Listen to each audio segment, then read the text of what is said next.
في الملأ الأعلى فجأة ربنا سبحانه وتعالى بيعلن قرار هيغير مسار الكون كله. ربنا بيقول بسم الله الرحمن الرحيم إني جاعل في الأرض خليفة. القرار ده ما كانش مجرد خلق جديد، ده كان تحدي واختبار وإعجاز. إزاي كائن من طين هيسجد له الملائكة؟ وإيه السر اللي ربنا وضعه في آدم وخباه عن الكل؟ وليه رغم الاصطفاء ده كله حصل موقف الشجرة؟ النهارده هنحكي قصة أبونا آدم زي ما وردت في القرآن، بس المرة دي هنفهم التفاصيل اللي ورا السطور. الحكاية بدأت لما ربنا أمر بجمع قبضة من طين الأرض، طين مختلف الألوان والأنواع، وعشان كده البشر أشكالهم وألوانهم مختلفة. ربنا نفخ فيه من روحه، وفي اللحظة دي دبت الحياة في آدم. أول حاجة عملها سيدنا آدم إنه عطس فقال الحمد لله، فرد عليه الخالق يرحمك ربك يا آدم.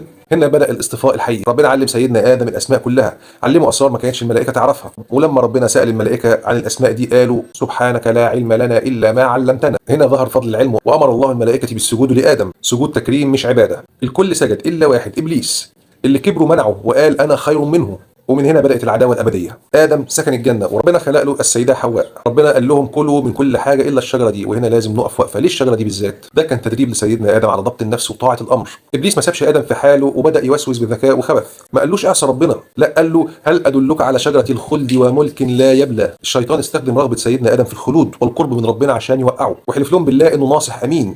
سيدنا ادم بفطرته النقيه اللي ما تعرفش يعني ايه حد يحلف بالله كذب، صدقه ونسي الوصيه. وده اللي الشيطان بيعمله معانا لغايه النهارده. ما بيقولكش روح اعصي، روح اعمل، روح اكتب، روح اسرق. الشيطان بيجمل لك الحاجه ويزينها لك ويسيبك انت تختار وتروح تعملها، يجي في الاخر في الحساب يقول لك ان انا ما قلتلكش حاجه، انت اللي رحت عملت. وهنا حصل اللي حصل، اكلوا من الشجره، والقران وصف الموقف ده بكلمه وعصى ادم ربه. لكن خلونا هنا نوضح نقطه مهمه جدا عشان ما يبقاش فيها لبس. الانبياء معصومون من الكبائر والشرك، وعصيان ادم هنا ما كانش تمرد على ربنا، ده كان نسيان بشري تحت ضغط وسوسه شيطان محترف في الخداع. يعني ما كانش زي العصيان بتاع ابليس لربنا، في تمرد وفي عناد وفي تحدي.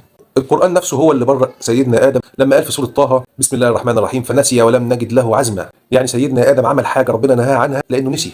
ولأن مقام الأنبياء عالي فالحساب بيبقى على أدق التفاصيل. فكلمة عصى هنا بتوصف الفعل اللغوي بالمخالفة، لكنها لا تخرج آدم من مقام النبوة والاصطفاء. وبمجرد ما سيدنا آدم أدرك الموقف ما حاولش يبرر زي إبليس، لا، آدم انكسر لربه، وربنا برحمته علمه كلمات التوبة. فقال ربنا ظلمنا أنفسنا وإن لم تغفر لنا وترحمنا لنكونن من الخاسرين. ربنا قبل توبته فورا واجتباه وقربه تاني. لكن كان لازم آدم ينزل الأرض مش كعقاب، لكن عشان يؤدي الرسالة اللي اتخلق عشانها أصلا، إنه يكون خليفة في الأرض. نزل سيدنا آدم ومعاه تجربة مريرة مع الشيطان، ومعاه أعظم سلاح الاستغفار.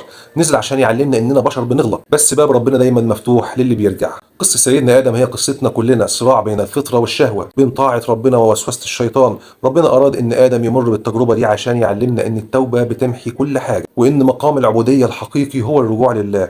يعني مش مهم إن أنت تغلط، المهم إن أنت ترجع فورا لربنا. اللهم ارزقنا صدق التوبة كما رزقت آبانا آدم. لو عجبك الفيديو يا ريت تشاركه مع أصدقائك، وما تنساش تعمل فولو وتعمل لايك. سلام.